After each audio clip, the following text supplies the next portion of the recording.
Hello students, how are you. आज मैं discuss करूंगा आपसे स्टीरियो आइसोमेरिज्म के कुछ और प्रॉब्लम्स को। पर डिस्कशन के पहले मैं आपको ये बता दूं कि अगर आपको क्लास 11th और क्लास 12th के ऑर्गेनिक केमिस्ट्री के कंप्लीट वीडियो लेक्चर और क्लासरूम नोट्स की रिक्वायरमेंट है तो आप गूगल प्ले स्टोर से मेरा ऐप डाउनलोड करिए, केमिस्ट्री बाय हिमांशु पांडे, या विजिट करें www.chemistrybyhimanshuPandey.com को। आज मैं डिस्कस करूंगा आपसे स्टीरियो आइसोमेरिज्म की और प्रॉब्लम्स को। चलिए देखते हैं। सबसे नंबर 1 क्वेश्चन जो यहाँ पर दिया गया है कि draw the 2D structure of the following compounds. ये कुछ 3D स्ट्रक्चर्स आपको दिए गए हैं। इन 3D स्ट्रक्चर्स के आपको 2D स्ट्रक्चर पता लगाने हैं, जिसे फिशर प्रोजेक्शन बोलते हैं। तो 2D स्ट्रक्चर में हॉरिजॉन्टल लाइन और वर्टिकल लाइन होती है। तो हम क्या करेंगे कि हॉरिजॉन्टल लाइन और वर्टिकल लाइन ऐसे बना देंगे ऐसे। अब 3D को 2D में कन्वर्ट करने के कुछ ट्रिक्स हैं, अगर मैं वो आपको बता दूं तो आप आसानी से उसको कन्वर्ट कर सकते हैं। तो जो 3D में वेज लाइन होती है, ये वाली, इस वेज लाइन को आप वर्टिकल पोजीशन पर, वर्टिकल लाइन पे बॉटम पे रखें। और जो ये डैश लाइन है, इसको भी वर्टिकल में, ये जो डैश लाइन था इसको भी वर्टिकल में टॉप पे रखें। रिमेनिंग 2 ग्रुप्स को एज इट इज अरेंज करने जैसे वो दिया गया है। तो आप देखिए, सबसे ऊपर H चला गया, सबसे नीचे Br आ गया। अब OH और CH3 में OH अपने को लेफ्ट हैंड साइड में दिख रहा है तो मैं OH को इधर कर दूंगा, तो CH3 अपने आप इधर आ गया। अब अपने को ये कंफर्म करना है कि जो कन्वर्जन हमने किया वो सही है कि गलत है। उसके लिए हम दोनों के RS कॉन्फ़िगरेशन निकाल लेंगे। अगर दोनों का कॉन्फ़िगरेशन सेम आता है तो सही होगा। तो पहले मैं 3D स्ट्रक्चर वाले कंपाउंड का कॉन्फ़िगरेशन निकाल लेता हूँ। आप यहाँ देखें कि दिस इज प्रायोरिटी, अगर निकालें दिस इज 1, ये 2 और ये 3 और ये 4। अगर 3D स्ट्रक्चर में फोर्थ ग्रुप डैश लाइन पर है तो वहां पर कॉन्फ़िगरेशन में किसी तरीके की चेंज की कोई जरूरत नहीं होती। नाउ 1 2 3 क्लॉकवाइज घूम रहा है तो इसका कॉन्फ़िगरेशन R आएगा। तो इस कंपाउंड का भी कॉन्फ़िगरेशन, इसका भी कॉन्फ़िगरेशन R ही आना चाहिए। नाउ अब आप देखिए, इसकी प्रायोरिटी 1, इसकी प्रायोरिटी 2, इसकी प्रायोरिटी 3 और इसकी प्रायोरिटी 4। आप देखिए 1 2 3 क्लॉकवाइज घूम रहे हैं तो इसका भी रोटेशन आ रहा है। अब दोनों के कॉन्फ़िगरेशन सेम है, इट मींस जो हमने किया वो सही किया। याद रखिए कि 2D स्ट्रक्चर में फोर्थ ग्रुप को वर्टिकल लाइन में ऊपर नीचे कहीं होना चाहिए। अगर 2D स्ट्रक्चर में फोर्थ ग्रुप वर्टिकल लाइन पर है तो कॉन्फ़िगरेशन एज इट इज रहता है, पर अगर 2D स्ट्रक्चर में फोर्थ ग्रुप हॉरिजॉन्टल लाइन पर है तो कॉन्फ़िगरेशन को हम रिवर्स कर देते हैं, R को S कर देते हैं और S को R कर देते हैं। now, ये दूसरा केस जो आपको दिया गया है उसको भी ठीक ऐसे ही कर लेना है। पहले तो मैंने हॉरिजॉन्टल लाइन और वर्टिकल लाइन ऐसे बना ली। अब ये वेज लाइन है, वेज लाइन को वर्टिकल में बॉटम पे हमने कर दिया, डैश लाइन को हमने वर्टिकल पे टॉप पे कर दिया ऐसे। अब आपको इथाइल ग्रुप जो ये है यहाँ पर, वो आपको राइट हैंड साइड में दिख रहा है तो हमने उसको right hand side CH2 CH3 में कर दिया यहाँ पर, तो इधर अपने आप CH3 आ गया। अब ये सही कन्वर्जन हमने किया है, उसकी वैलिडिटी को चेक करने के लिए हम कॉन्फ़िगरेशन मैच कर लेते हैं। नाउ अब आप देखिए कि इसकी प्रायोरिटी 1, इसकी प्रायोरिटी 2, इसकी प्रायोरिटी 3 और इसकी प्रायोरिटी 4। तो 1 2 3 एंटी क्लॉकवाइज इसका कॉन्फ़िगरेशन S आया, तो इस कंपाउंड का भी कॉन्फ़िगरेशन ऐसे ही आना चाहिए। नाउ अब आप देखिए कि इसकी प्रायोरिटी 1, ये 2 और ये 3 और ये 4। फोर्थ ग्रुप आप देखिए वर्टिकल लाइन पे ही है, तो 1 2 3 एंटी क्लॉकवाइज, तो इसका भी कॉन्फ़िगरेशन ऐसा है। यानी जो हम ये मेथड अप्लाई कर रहे हैं ये वाला एकदम परफेक्ट है। कोई जरूरी नहीं कि हमने जैसा बताया आप वैसे ही करें, आपकी जो इच्छा हो वैसे रखें, बस दोनों के कॉन्फ़िगरेशन सेम होने चाहिए। अब आगे की तरफ चलते हैं इस तीसरे कन्वर्जन पे। इसको हमें 2D में कन्वर्ट करना है तो मैंने ऐसे कर दिया, इस तरीके से। मैंने सबसे ऊपर NH2 को कर दिया, सबसे नीचे Cl को कर दिया, H इधर आ गया और इधर CH3 आ गया। आप इनका RS कॉन्फ़िगरेशन ले लें। इसकी प्रायोरिटी 1, इसकी प्रायोरिटी 2, इसकी प्रायोरिटी 3 और इसकी प्रायोरिटी 4। नाउ 1 2 3 क्लॉकवाइज R आएगा, बट फोर्थ ग्रुप आप देखिए हॉरिजॉन्टल लाइन पर है, तो इसका कॉन्फ़िगरेशन R से S हो गया, तो इसका भी कॉन्फ़िगरेशन S ही होगा। प्रायोरिटी कर लें। नाउ दिस इज 1, ये 2 और ये 3 और ये 4। इसको मैं ऐसे लिख दूं,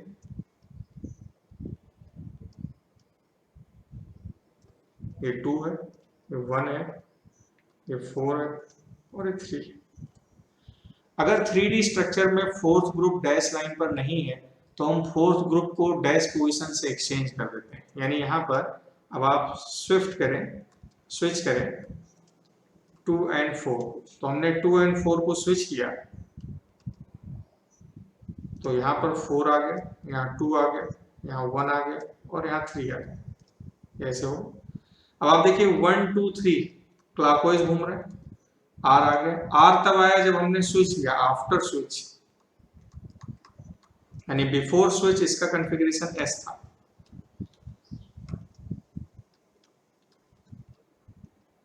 बिफोर स्विच इसका कॉन्फ़िगरेशन एस, यानी इस कंपाउंड का कॉन्फ़िगरेशन एस ये आ चुका है। Both have same configuration. अब आपको बार बार अपने आंसर की वैलिडिटी को चेक नहीं करना है अगर आप इस रूल को फॉलो करते हैं तो। नाउ सेकेंड क्वेश्चन की तरफ चलते हैं। Now draw the 3D structure of the following compound. ये कुछ गिवन कंपाउंड्स हैं, हमें इनके 3D स्ट्रक्चर ड्रा करने हैं। ये 2D स्ट्रक्चर है जिसमें कायरल सेंटर 2 हैं, तो इनका 3D में कन्वर्जन बेहद ही आसान होता है, बस आपको मेथड को अच्छे से समझना है। ये 2D स्ट्रक्चर जो होता है, 2D स्ट्रक्चर हमेशा इक्लिप्स फॉर्म में होता है, ये आप हमेशा ध्यान रखेंगे। 2D स्ट्रक्चर ऑलवेज एप्लीकेबल या वैलिड इन इक्लिप्स फॉर्म। अब हमें इसका 2D स्ट्रक्चर बनाना है ऐसे, तो हमेशा आप ध्यान रखेंगे कि 2D स्ट्रक्चर में जो ग्रुप राइट हैंड साइड में है ये, तो राइट हैंड साइड वाले ग्रुप्स को हमें वेज लाइन पर लिखना, और जो लेफ्ट हैंड साइड वाले ग्रुप्स हैं उनको हमें डैश लाइन पर लिखना। तो आप देखिए OH और Cl, इनको दोनों को हमने वेज पे कर दिया, तो आप देखिए यहाँ पर हमने OH को कर दिया और यहाँ हमने Cl को कर दिया, और जो ग्रुप लेफ्ट हैंड साइड पर उनको डैश पर, यानी हमने H को डैश लाइन पर कर दिया और यहाँ भी H को डैश पे कर दिया, और रिमेनिंग दो ग्रुप्स को, जो ग्रुप्स हैं उनको एज इट इज कर दिया। This is CH3 and CH3, इस तरीके से। अब अपने को वैलिडिटी चेक करनी है कि जो हमने किया वो सही किया कि गलत किया, तो दोनों कायरल सेंटर के कॉन्फ़िगरेशन को मैच कर लेते हैं। अब आप देखिए यहाँ पर इसकी प्रायोरिटी 1, नीचे प्रायोरिटी 2, इसकी प्रायोरिटी 3 और ये 4, 1 2 3 क्लॉकवाइज, पर फोर्थ हॉरिजॉन्टल लाइन पर है, तो ये R से S हो गया।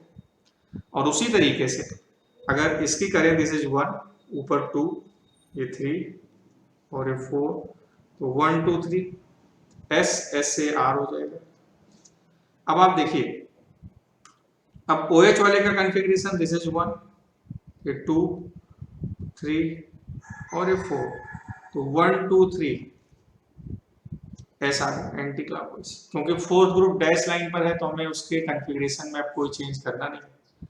नाउ यहाँ देखो, नाउ इसकी प्रायोरिटी 1, ये 2 3 और ये 4, तो 1 2 3 क्लॉकवाइज, इसका कॉन्फ़िगरेशन आ रहा है। तो आप देखिए इसका कॉन्फ़िगरेशन मैच कर रहा है और इसका भी कॉन्फ़िगरेशन मैच कर रहा है, दोनों। अब आपको एक बात ये ध्यान रखनी है, इक्लिप्स फॉर्म हमें इसको स्टैगर्ड में भी कन्वर्ट कर सकते हैं। तो स्टैगर्ड में अगर हमें कन्वर्ट करना है तो एक की पोजीशन को कांस्टेंट रखेंगे, this is H, this is Cl and CH3। अब एक को 180 डिग्री हम घुमा दें, यानी इसको ऐसे मैं रोटेट करा दूं 180 डिग्री, तो ऊपर चला गया CH3। OH 180 डिग्री घुमाने पर जो in front of eyes wedge line पर था वो डैश लाइन पर चला जाएगा, ये डैश लाइन पर आ जाएगा OH, और जो H डैश लाइन पर था वो वेज लाइन पर आ जाएगा। अभी भी इसका कॉन्फ़िगरेशन ऐसे ही रहेगा और इसका कॉन्फ़िगरेशन R ही रहेगा, वो आप चेक करके देख सकते हैं। So this is how we can convert any two-dimensional compound in three-dimensional structure. इसका भी सेम ऐसे ही करना है। मैं इसको आपको बता देता हूँ। NH2 यहाँ वेज लाइन पर आ गया, H डैश लाइन पर आ गया, यहाँ पर Br डैश लाइन पर आ जाएगा और H वेज लाइन पर आ जाएगा ऐसे, और ये दोनों CH3 इस तरीके से आप कॉन्फ़िगरेशन मैच कर लेंगे, दोनों का सेम आएगा। ये इक्लिप्स फॉर्म है, स्टैगर्ड में बदलने के लिए मैं 180 डिग्री घुमा दूंगा। This is CH3, NH3 dash line पर आ गया ये ऐसे, H वेज लाइन पर आ गया। नाउ दिस इज CH3, एक एज इट इज रहेगा, this is Br and this is H, ये दोनों ही आइडेंटिकल होंगे। So this is how we can convert any two-dimensional compound in three-dimensional structure. Now question number 3 की तरफ चलते हैं कि level each compound as RS, इसमें कौन R है कौन S है बताएं। ठीक है, तो हम लोग इसी में देख लेते हैं। जैसे आपको ये कंपाउंड दिया गया तो इसमें Br की प्रायोरिटी 1 हो गई, Cl की प्रायोरिटी 2, CH3 की प्रायोरिटी 3 और ये 4। फोर्थ ग्रुप डैश लाइन पे ही है, तो हमें अब कॉन्फ़िगरेशन में कोई चेंज की कोई रिक्वायरमेंट नहीं है। अब आप देखेंगे कि 1 2 3, ये 1 2 3 ऐसे, ये 1 2 3 1 2 3 एंटी क्लॉकवाइज घूम रहे हैं, तो इसका कॉन्फ़िगरेशन ऐसा होगा। यहाँ पर अगर देखें तो OH की प्रायोरिटी 1, COH की प्रायोरिटी 2, CH3 की प्रायोरिटी 3 और H की प्रायोरिटी 4। अगेन 1 2 3 एंटी क्लॉकवाइज, इसका भी कॉन्फ़िगरेशन ऐसा होगा। अब इस तरह के स्ट्रक्चर हैं, इसमें अब फोर्थ ग्रुप डैश लाइन पे नहीं है, तो आप पहले तो प्रायोरिटी डिसाइड कर लें। इसकी प्रायोरिटी 1, इसकी प्रायोरिटी 2, इसकी प्रायोरिटी 3 और इसकी प्रायोरिटी 4। तो ज्यादा अच्छा रहेगा कि इस तरह के स्ट्रक्चर का RS कॉन्फ़िगरेशन निकालने के लिए आप इसको 2D में कन्वर्ट कर लें। तो अगर मैं इसका 2D स्ट्रक्चर बनाऊं तो सबसे ऊपर चला गया CH3, सबसे नीचे सबसे ऊपर चला गया CH2Cl, जैसा मैंने बताया था यहाँ पर आपको ऊपर, यहाँ पर कि जो डैश लाइन है उसको वर्टिकल में टॉप पे कर देंगे, तो वर्टिकल में टॉप पे चला गया CH2Cl, नीचे आ गया CH3 ऐसा। अब OH राइट हैंड साइड में आ जाएगा क्योंकि OH इधर राइट में दिया गया, तो CH2Br अपने आप लेफ्ट हैंड साइड में आ गया। अब प्रायोरिटी आप निकाल लें, आपको हमने प्रायोरिटी का ऑर्डर बता रखा है। दिस इज 1, दिस इज 2, ये 3 और ये फोर्थ ग्रुप को नेग्लेक्ट कर देते हैं। फोर्थ को वर्टिकल लाइन पे होना चाहिए और वो है भी, तो 1 2 3 clockwise. Now the configuration of the compound is R, तो इस कंपाउंड का कॉन्फ़िगरेशन R हो जाएगा। नाउ यहाँ देखिए इसमें कोई दिक्कत है नहीं, इसमें आप देखिए डैश लाइन पर ही फोर्थ ग्रुप मौजूद है। अगर आप प्रायोरिटी निकालें तो इसकी प्रायोरिटी 1, इसकी प्रायोरिटी 2, इसकी प्रायोरिटी 3 और इसकी प्रायोरिटी 4, तो 1 2 3 एंटी क्लॉकवाइज, इसका कॉन्फ़िगरेशन S हो जाएगा। तो अगर आपको RS कॉन्फ़िगरेशन निकालना है और फोर्थ ग्रुप डैश लाइन पर नहीं है तो ज्यादा अच्छा रहेगा आप उसको 2D में कन्वर्ट करके उसका कॉन्फ़िगरेशन निकाल लें। नेक्स्ट क्वेश्चन की तरफ। ये कुछ न्यूमेरिकल प्रॉब्लम्स हैं जो ऑब्जर्व रोटेशन और स्पेसिफिक रोटेशन और एडेंसोमेरिक एक्सेस के बेसिस पर दिए जाते हैं। नाउ क्वेश्चन नंबर जो ये फोर्थ में जो पहला क्वेश्चन है A और ये B मान लें आप इसको। ये मैंने organic chemistry Paula and Bruce के प्रॉब्लम को यहाँ पर रखा है। प्लस मैंडलिक एसिड, इसको इधर देखें, प्लस मैंडलिक एसिड है specific rotation is theta T lambda is plus 158 degree. What would be the observed rotation of the following mixture? अब इसमें इसको आप क्वेश्चन इसको x एज्यूम कर लें, इसको y एज्यूम कर लें।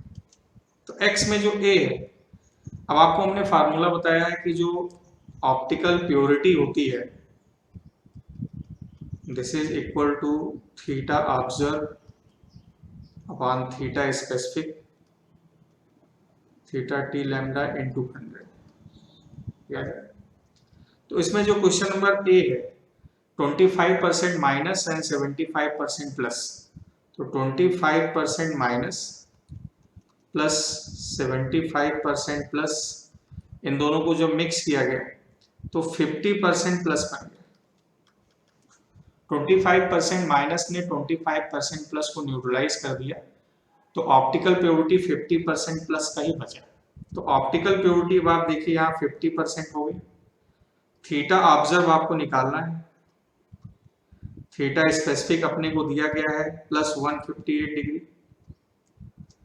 इन 200, ऐसे हो जाएगा। अब आप थीटा ऑब्जर्व निकाल लेंगे, now theta observe equal to plus 79 degree आ जाएगा आंसर। अब इसी में जो बी पोर्शन है 55% प्लस और 50% प्लस माइनस एंड 50% प्लस, तो ऑप्टिकल प्योरिटी जो हो गई वो 0% हो गई भाई। 50% माइनस ने 50% प्लस को न्यूट्रलाइज कर दिया, यानी कंप्लीट रेसमिक हो गया।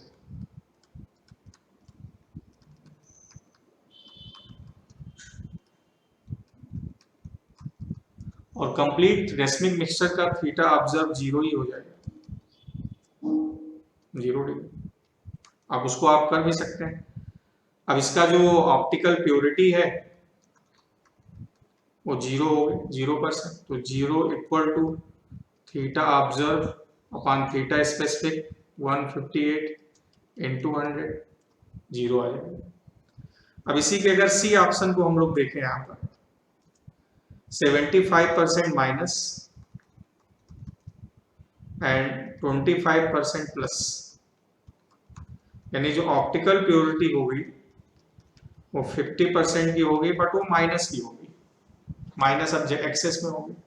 25% प्लस ने 25% माइनस को न्यूट्रलाइज कर दिया, तो सिर्फ 50% माइनस बच गया।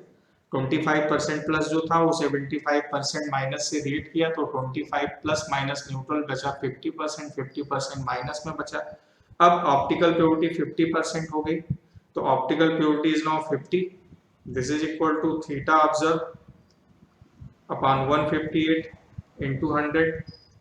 अब माइनस एक्सेस में है तो थीटा ऑब्जर्व जो हो जाएगा वो माइनस 79 डिग्री हो जाएगा। So this is how we can solve the problem. Now ये जो क्वेश्चन नंबर वाई है इसको हम लोग डिस्कस करते हैं।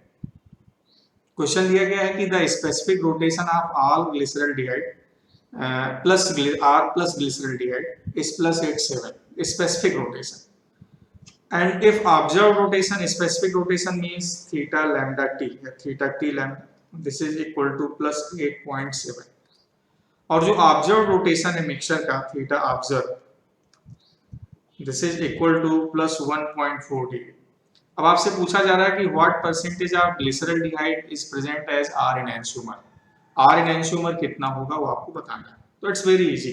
तो पहले तो आप ऑप्टिकल प्योरिटी निकाल लेंगे, ऑप्टिकल प्योरिटी या enantiomeric excess equal to theta observe upon theta specific theta T lambda into 100। अब थीटा ऑब्जर्व आपको दिया गया है प्लस 1.4, ये दिया गया है 8.7 और ये इनटू 100। और जब आप इसको कैलकुलेट करेंगे तो नियरली 16% आ गया, यानी 16% ऑप्टिकली प्योर है प्लस के फॉर्म में। तो 16% ऑप्टिकली प्योर है, यानी जो रेसमिक मिक्सचर का अमाउंट है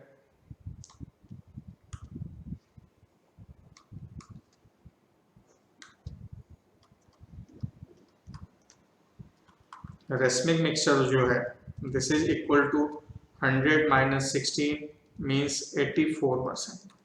84% प्लस माइनस के फॉर्म में था, इट मीन्स 84% में 42% प्लस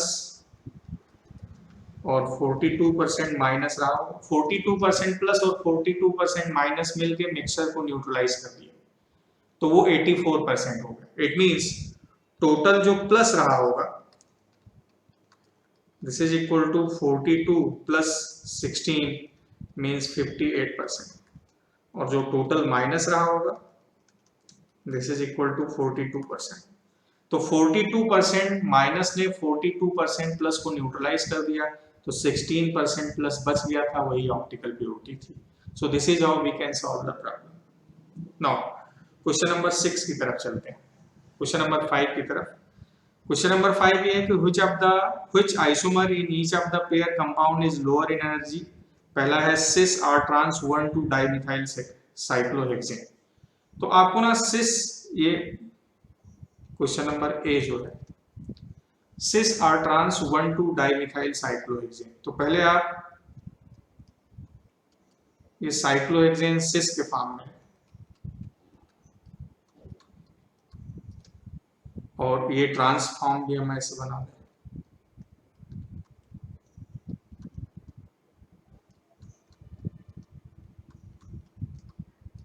इस तरीके से अब इसको आप चेयर फॉर्म में कन्वर्ट करना है, ठीक है। सिस फॉर्म हमें बनाना है, तो सिस फॉर्म जब हमें बनाना है तो एक CH3 को हमने एक्सियल पे कर दिया और दूसरे को हमने इक्वेटोरियल पे कर दिया। ये एक्सियल और ये इक्वेटोरियल, और ये सिस इसलिए है क्योंकि ये अपवर्ड डायरेक्शन में है और ये भी अपवर्ड डायरेक्शन में है, दोनों की डायरेक्शन सेम है तो सिस हो। ट्रांसफॉर्म अगर हम बनाए ऐसे,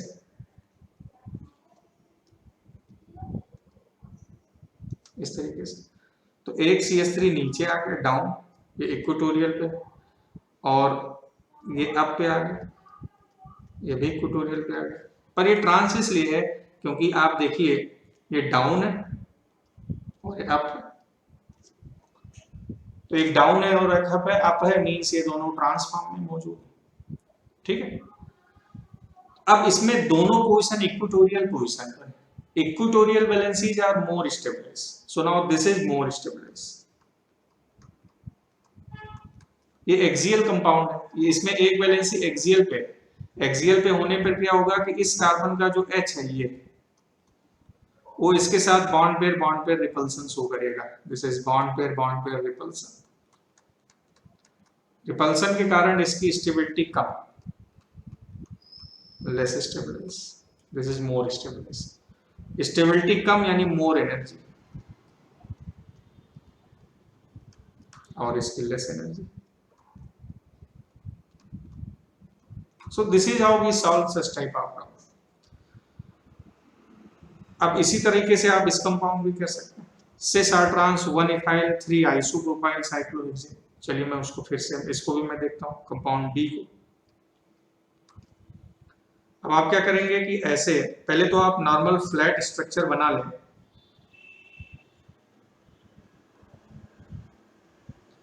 सिस r trans 1 ethyl 3 isopropyl। तो अब हमने क्या किया कि ये पहले तो सिस बना लें ऐसे, 1 इथाइल, 1 पर इथाइल है CH2 CH3, और फिर 3 आइसोप्रोपाइल, तो थर्ड पर हमने आइसोप्रोपाइल ग्रुप लगा दिया, this is CH CH3 and CH3, इस तरीके से। तो ये सिस फॉर्म। अब इसका अगर ट्रांसफॉर्म ले लें तो हमने क्या किया कि एक को ट्रांस पे कर दिया, मैंने इसी को सपोज करो बेस पे कर दिया और इसको डैश पे कर दिया, जैसे CH CH3 एंड CH3, ये सिस हो गए और ये ट्रांस हो गए। अब हमें बताना है कि इन दोनों में किसकी स्टेबिलिटी ज्यादा है और किसकी एनर्जी ज्यादा है कम है। तो पहले हम इसको क्या करेंगे कि इसको चेयर फॉर्म में कन्वर्ट कर देंगे, तो इसका चेयर फॉर्म बना लेते हैं।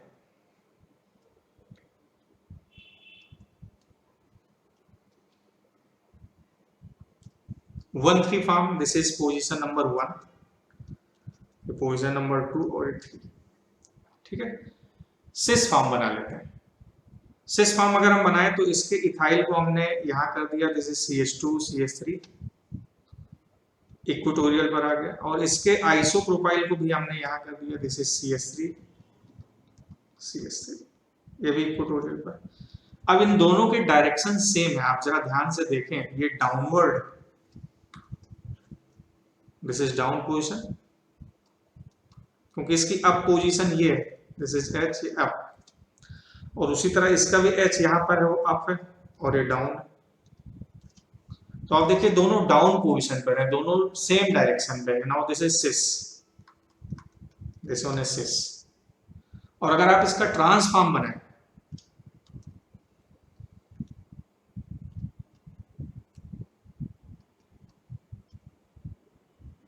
ऐसे, तो बल्कि ग्रुप को मैं थोड़ा और इसको सही से बना देता हूं।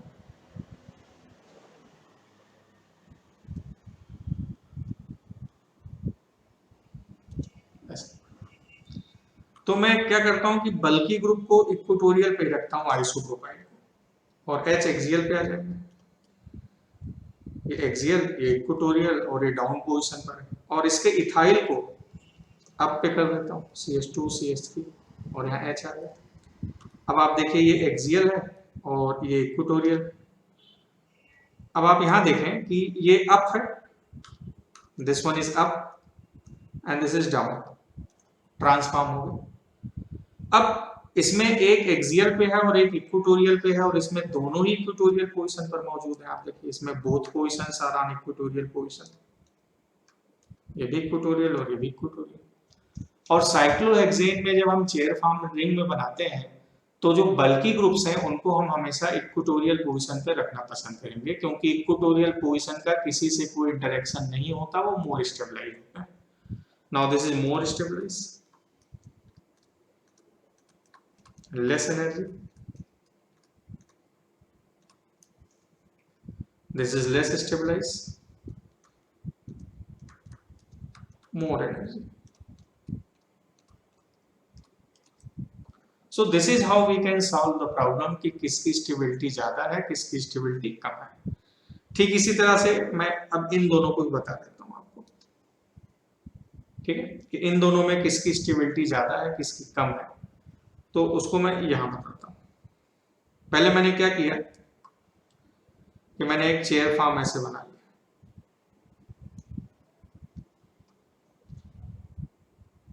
ऐसे। अब ये पोजीशन आप देखिए, तीनों CH3 की पोजीशन सेम है, तीनों सिस पोजीशन पर है, तीनों सिस पोजीशन पर है। तो और ये पोजीशन नंबर आप देखिए 1 है, ये 2 है, sorry 1, this is position number 2, 3, 4, 5 and 6, 1, 3, 5 तीनों सिस हैं। तो अगर मैं एक 1 इसको मैं यहाँ 1 पर ऐसे इसको 1 कर देता हूँ, this is 1, 2, 3, 4, this is 5 and 6। तो अगर मैं एक CH3 को डाउनवर्ड कर देता हूं तो पोजीशन नंबर 1 और पोजीशन नंबर 3 सिस पे, अगर ये डाउन है तो 3 पर भी CH3 डाउन आ गया, देखिए डाउन हो गया, और ये भी डाउन हो गया, यानी दोनों की डायरेक्शन सेम। अब पोजीशन नंबर 5 पर आते हैं। 5 के भी CH3 को हमने क्या किया कि डाउन पे कर दिया, ऐसे यहां पर भी डाउन कर दिया हमने, इक्वेटोरियल वैलेंसी, ये भी डाउन हो गए। तो आप देखिए तीनों पोजीशन ऑल इक्वेटोरियल हो गए, दिस इज ऑल इक्वेटोरियल, सारी पोजीशन इक्वेटोरियल पर आ गए। अब कंपाउंड में जो दूसरा स्ट्रक्चर है ये वाला, इसको भी हम लोग देखते हैं। इसमें हमने क्या किया कि इसका स्ट्रक्चर हमने ऐसे ड्रॉ किया,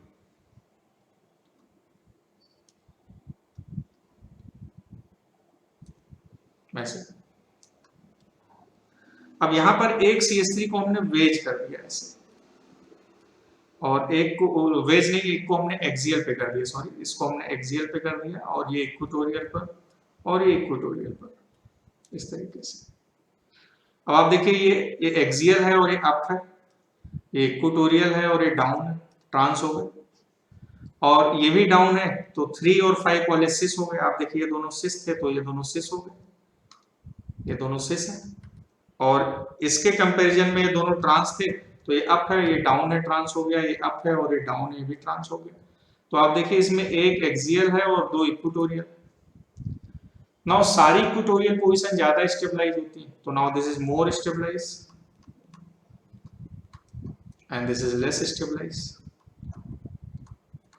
नाउ इसकी स्टेबिलिटी ज्यादा है, स्टेबिलिटी अगर ज्यादा होगी तो एनर्जी क्या होगी, स्टेबिलिटी अगर आप देखिए इसकी स्टेबिलिटी ज्यादा है तो एनर्जी कम है, इसकी स्टेबिलिटी कम है तो इसकी एनर्जी ज्यादा है। और स्टेबिलिटी ही is inversely proportional to heat of combustion. तो इसके अकॉर्डिंग हो जाएगा। तो अगर आपसे हीट ऑफ कंबशन के क्वेश्चन साइक्लोहेक्सेन के पूछे जाते हैं तो आप इसी तरह उसको सॉल्व कर लेंगे। So this is how we can compare stability in 6-member cyclic ring by drawing its structure in chair form। और हमेशा उसमें जो बल्की ग्रुप्स होंगे उनको पहले हम इक्वेटोरियल पे रखेंगे, फिर सिस और ट्रांस हम अप और डाउन के अकॉर्डिंग एक्सियल और इक्वेटोरियल के अकॉर्डिंग अरेंज करते रहेंगे। जिस रिंग में इक्वेटोरियल पोजीशन जितनी ज्यादा होंगी उसकी स्टेबिलिटी भी उतनी ज्यादा होगी। तो आज हम लोग को इतना डिस्कस करना था, आज के लिए इतना ही। Thank you very much.